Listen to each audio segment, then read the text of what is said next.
Welcome, sports fans, to a special edition of Weird News.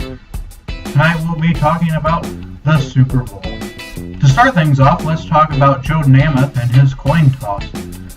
Before the head referee told him and the players the rules of the game and everything, Joe Namath decided to flip the coin in the air, and the head referee had to stop the coin from falling to the ground before anything happened. Also, Joe Namath's coat was similar to that of Macklemore, so there's been a thing going around of who wore it better, Macklemore or Joe Namath.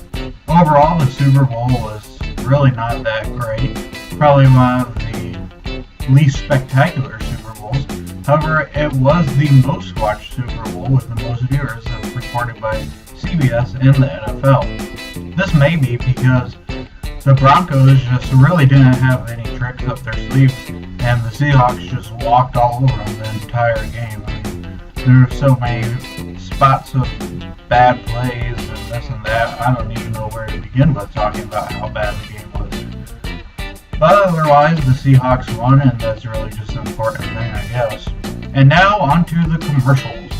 A lot of people were surprised by the commercials this year. They weren't up to the normal Super Bowl standard, but they were brain-teasing and kind of made you think a bit. One of the commercials that's getting the most buzz right now is the Coke commercial showing USA diversity.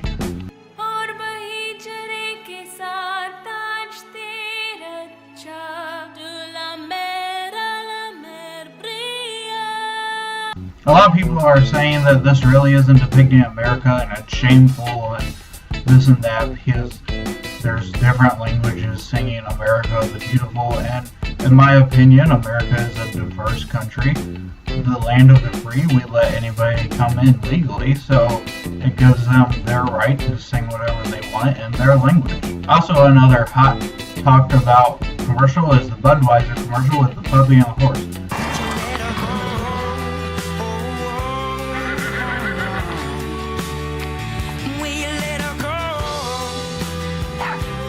I find it rather touching and moving, one of Budweiser's best commercials. Some of my other favorite commercials was the Pistachios Stephen Colbert commercial. Due to a lack of branding. Well, let's take care of that. Pistachio, pistachio. Wait for it. Pistachio. And RadioShack's The 80s Called commercial. The 80s called. They want their store back.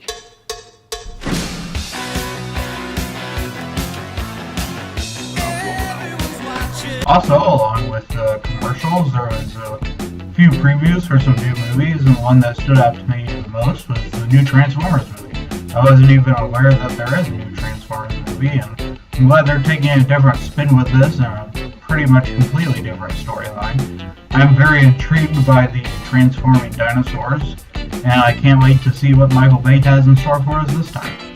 All in all, this year, the Super Bowl really wasn't that great. The game was the least exciting game I've ever seen of football. The commercials really weren't that great and didn't hold up to their normal Super Bowl commercial standards. And really, the only great thing about the Super Bowl was Bruno Mars' performance during halftime. A lot of people have been talking about that, and honestly, my opinion is Bruno Mars is a great artist, and he did a fantastic job at the Super Bowl. He invited the Red Hot Chili Peppers to play with him, so that's pretty cool. I guess their guitars weren't plugged in. They're forced to play like lip syncing, but only with guitars, I guess. I don't know how that really works. I'm not really sure about that, but you know, the Super Bowl does what the Super Bowl has to do. You can find the links to watch the full ads that I featured here in my video down in the description below. This has been a Weird News special report. Thank you guys for watching, and make sure to like, comment, and subscribe.